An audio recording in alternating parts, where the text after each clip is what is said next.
Welcome to my class. नमस्ते student. बच्चों, हम कक्षा 8वीं की पूरक पाठ्य पुस्तक भारत की खोज पढ़ रहे हैं। उसका चैप्टर नंबर 3 पढ़ रहे हैं।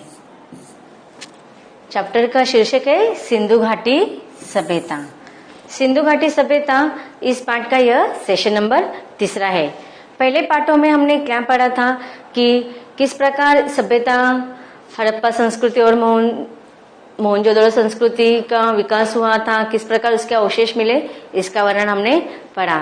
फिर आर्यों का और द्रविड़ जातियों का वर्णन पढ़ा कि कब वो आए, कहाँ से आए, कैसे आए। इसका अनुमान लेखक ने बताया कि सिंधु घाटी सभ्यता के 1000 वर्ष के बाद शायद उन जातियों का, उन कबीलों का वहां पर आगमन हुआ होगा।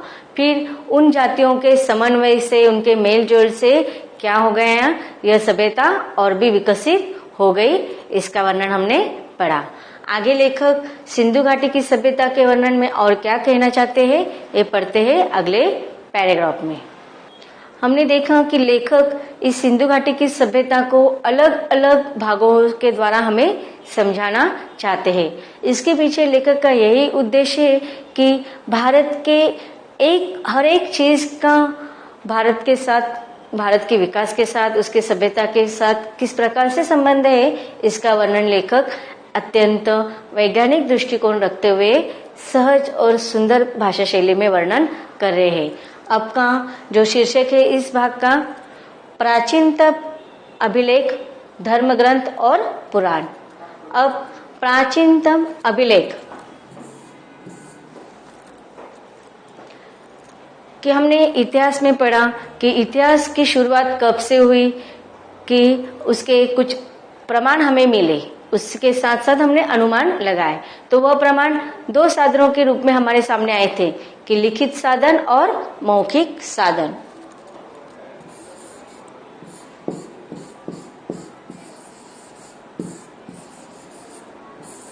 और मौखिक साधन हम किसे कहेंगे,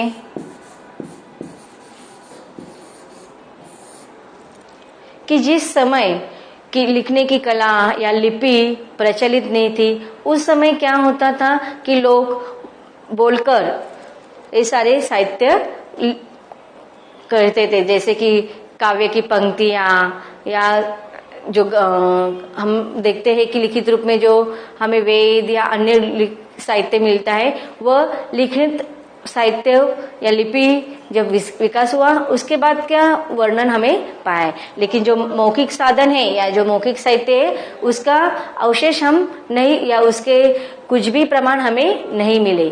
और इसीलिए मौखिक साधन को हम क्या कहते हैं कि वह सिर्फ लोगों के द्वारा कहे गए छोटे छोटे जो काव्य पंक्तियां थी, या छोटे छोटे लोकोक्तियां रहती थी, या छोटे छोटे कहानियां रहती थी, तो वह उनके साथ ही वह समाप्त हो गई। लेकिन दूसरा साधन था लिखित साहित्य।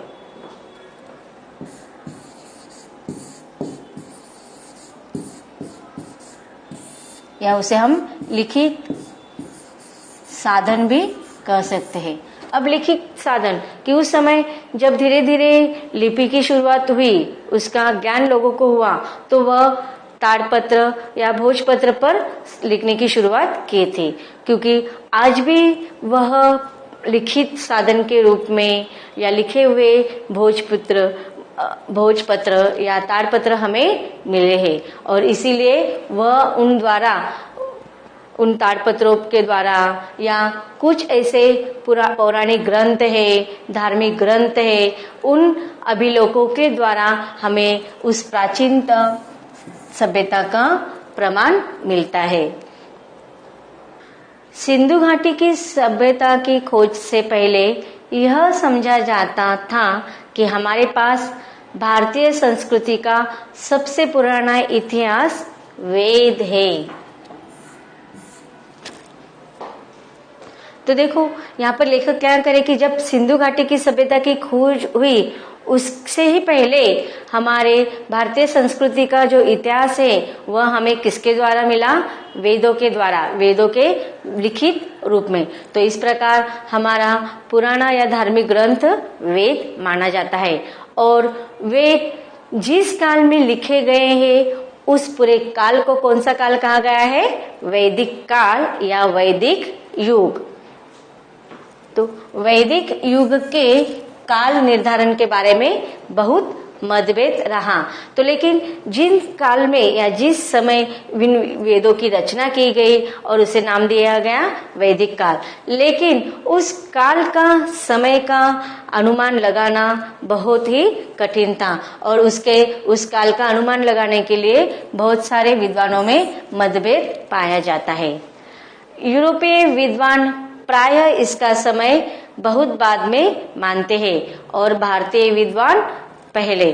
तो देखो, जो यूरोपियन विद्वान है इतिहास के, वे और भारतीय इतिहास के विद्वान, इनमें उन दोनों के बीच में भी बहुत मतभेद है कि वैदिक युग की शुरुआत कब हुई थी।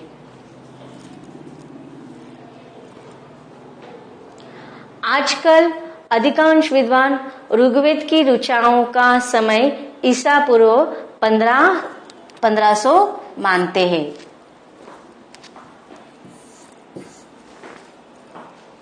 जो आधुनिक इतिहास के जो विद्वान हैं उनका मानना क्या है कि इन ऋग्वेदों का अर्थात उनकी ऋचाओं का समय आज से या ईसा पूर्व 1500 पूर्व मानते हैं। अब देखिए, हमने इसके पहले पैराग्राफ में क्या पढ़ा कि वेद की इतिहास की शुरुआत, लिखित रूप की शुरुआत वेदों से हुई है। तो वेद कितने प्रकार के पता है आपको? आपने सुने होंगे, पढ़े होंगे। वेद कुल मिलाकर 4 प्रकार के हैं। कौन कौन से हैं? पहला है ऋग्वेद,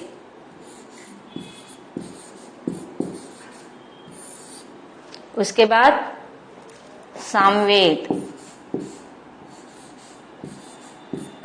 पहला आता है ऋग्वेद, उसके बाद यजुर्वेद आता है दूसरा,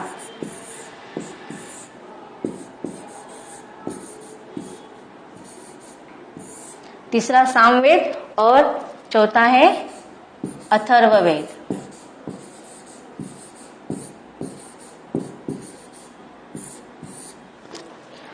ऐसा कहा जाता है कि उस समय ऋग्वेदों की रचनाएं बहुत सारी ऋषियों ने मिलकर की थी और उसमें स्त्री ऋषियां भी, इन्होंने बहुत सारे ऋग्वेद लिखे। अब ऋग्वेद क्या होते हैं कि वह काव्य की पंक्तियां होती है, कि काव्य के स्वरूप में वह लिखी गई है। यह सारे वेदों की विशेषता है। अब ऋग्वेदों में क्या किया गया है कि ईश्वर की स्तुति की गई है।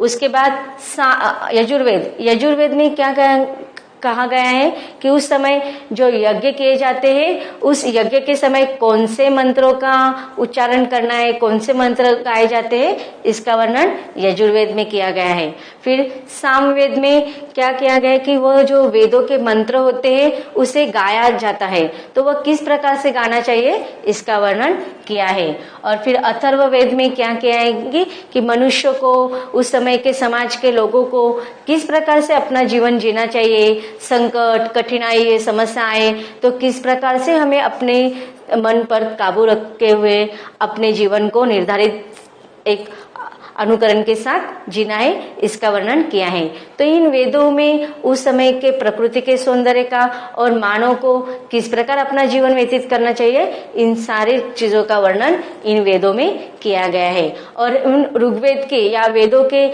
जो काव्य पंक्तियां होते हैं उसे ऋचाएं कहा जाते हैं।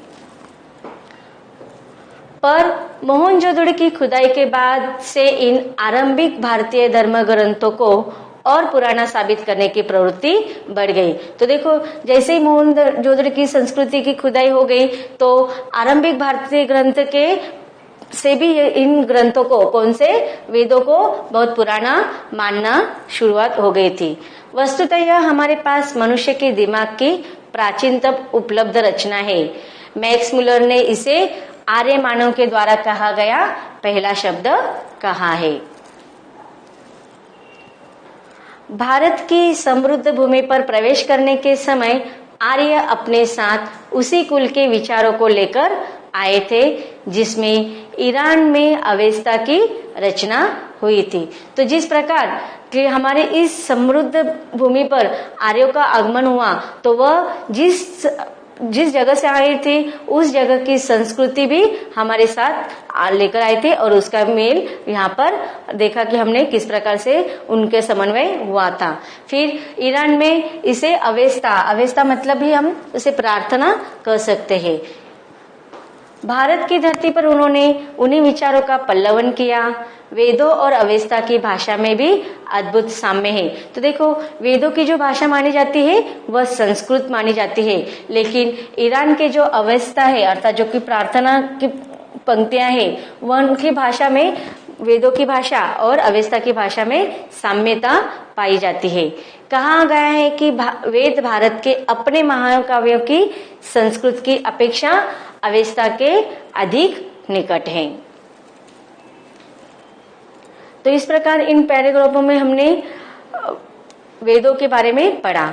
अब इस पैराग्राफ में आए हुए कुछ कठिन शब्दों को देखते हैं। वैदिक, वेदों के समय की। अवेस्ता, फारसी भाषा में इसका अर्थ प्रार्थना से है। पल्लवन, संक्षिप्त करना। अब हम कुछ प्रश्नोत्तर के सराव करते हैं। इसके पहले जो 3 भाग हुए उनमें जिन परिच्छेदों को हमने पढ़ा उसके उन परिच्छेदों के ऊपर यहाँ पर कुछ उससे संबंधित कुछ प्रश्नोत्तर का सराव हम कर लेते हैं। प्रश्न पहला है, भारतीय अतीत की पहली पहचान क्या है? उसका उत्तर है, भारतीय अतीत की पहली पहचान सिंधु घाटी की सभ्यता है।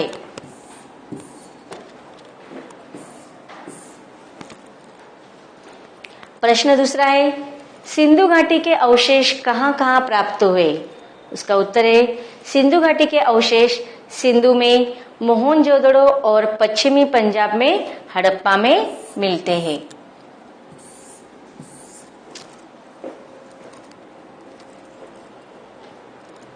आगे का प्रश्न है, सिंधु घाटी सभ्यता की क्या विशेषता है? देखो, हमने पहले सेशन में देखा था कि अलग अलग पैराग्राफों में हमने बताया था कि यह हमारी सिंधु घाटी की सभ्यता की विशेषता है। तो उसके हम लोगों ने 4 पॉइंट बना लिए। तो देखते हैं पॉइंट वाइज इस प्रश्न का उत्तर। सिंधु घाटी की सभ्यता की विशेषताएं इस प्रकार है। पहला, सिंधु घाटी की सभ्यता अपने आप में पूर्ण रूप में विकसित थी और वर्तमान का आधार उसमें प्रतीत होता है। आगे का प्रश्न का उत्तर का पॉइंट है दूसरा, यह सभ्यता धर्मनिरपेक्ष सभ्यता थी। धार्मिक महत्वता होने पर भी किसी विशेष धर्म को अहमियत नहीं दी गई।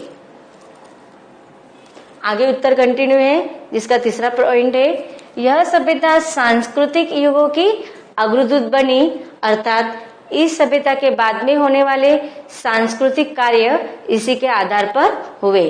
तो देखो, आज के जो हमारे आधुनिक संस्कृति भारत की मानी गई है उसका मूल आधार कौन सी थी?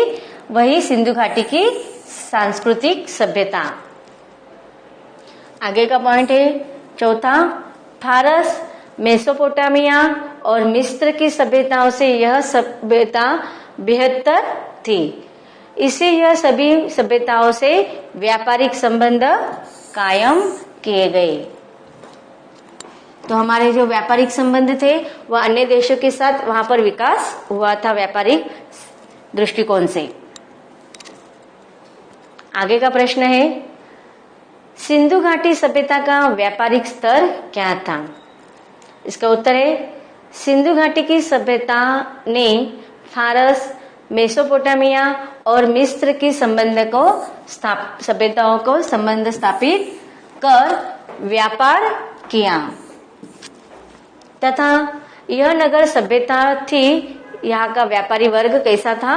धनाढ्य था। तो इस प्रकार यह व्यापारिक स्तर का वर्णन इस प्रश्न के उत्तर में किया गया है। आगे के प्रश्न है, अब ये आपके विकल्प के द्वारा दिए गए प्रश्न उत्तर है। प्रश्न पहला है, 5वां है, सिंधु घाटी की सभ्यता कितनी वर्ष पुरानी है? इसको विकल्प में आपको उत्तर ऑप्शन दिए गए हैं, उसमें से आपको एक सही उत्तर चुनकर लिखना है। क 2000 वर्ष, ख 5000 वर्ष, ग 10,000 वर्ष या घ 6-7 हजार वर्ष।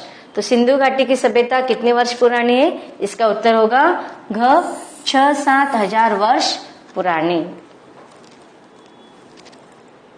आगे का प्रश्न है, सिंधु घाटी की सभ्यता को देखकर इसकी कौन सी विशेषता उभर आती है?